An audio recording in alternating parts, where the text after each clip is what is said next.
I haven't done many interviews on this one, incidentally, because I don't like to talk about it. I don't like to talk about it right now. But I understand it's a historical moment, and I was there. Our major story this evening, the story of death and Holocaust at Beverly Hills Supper Club south of Newport in northern Kentucky. The doctor said the place is fully engulfed. The firemen say there's just no question about it. There is no way to control it at this time. It's just all over the building. Having been inside... The sky just went black. It was just this huge plume of smoke. Well, I remember one of the firemen turned to me and he said they're piled up like cordwood in there. How many people are still in the building, we do not know.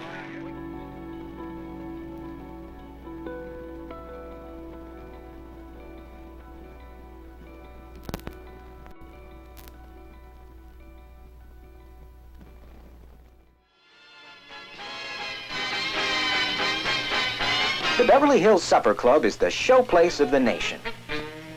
Outstanding entertainment nightly in the beautiful cabaret room. Let us plan your wedding or next party. We have 18 party rooms. Only 8 minutes from downtown Cincinnati. The first thing you'll see is a big horseshoe-shaped bar, 5-piece band up in the corner out there, and then people are all dressed up. And you go in, and the next thing is the showroom. Curtains all around, beautiful, looked like velvet curtains everywhere. Looked like a nightclub is supposed to look. There would be a couple of thousand people there on a Saturday night.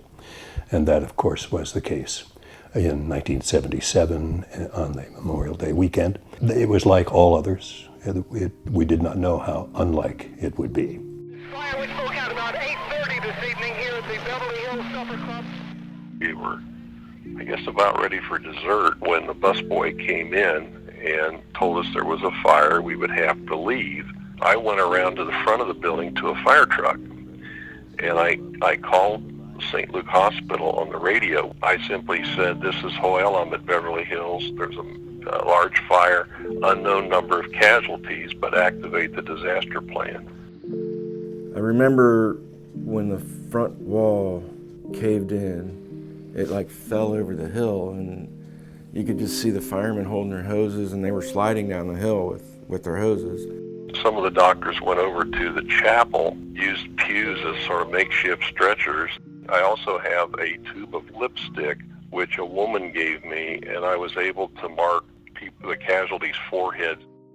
There was a firefighter. He was crying. He had no idea he was crying. You know, he was talking to himself. But he looked at me and suddenly saw me for the first time, I think. And he said, she was pregnant. He said, now, was that one or two? He was making notes. He was trying to make notes for the report he knew he would have to make. People in the cabaret room were waiting for John Davidson to come on. It was about 9:15, and the comedians were on the stage, and the people would not believe there was a fire. And then when the smoke filled the room, they were panic-stricken and toppled one another over and couldn't get out, couldn't find the exits. I met the fire chief of Southgate. I asked him, I said, why didn't the sprinklers work? As far as I know, I might have been the first one to ask that question and the first one to get the answer. There were no sprinklers. And that's the one that has haunted me. I watched them carry body bags out of the building to think about what had happened, and for those people to even know that they weren't going to survive because the exit doors were locked and they couldn't get out. Immediately direct the investigation of what happened so that we can, my God, see that it doesn't happen again.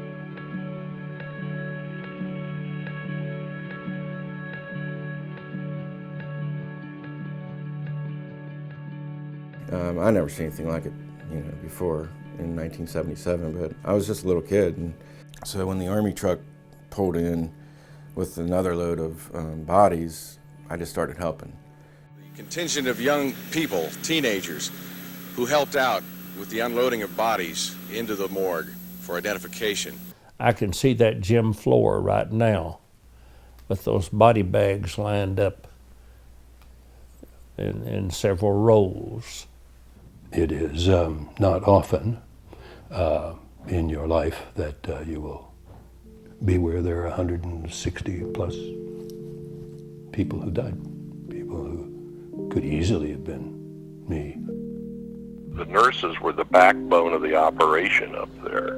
Some of the nurses would take a washcloth and a basin of water and remove the soot from their faces and straighten out their hair, make them look as presentable as possible.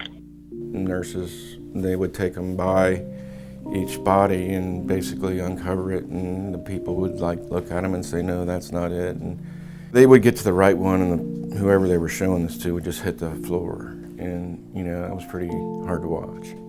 I tried to encounter every parent, every concerned relative that had somebody there. I owed it to them.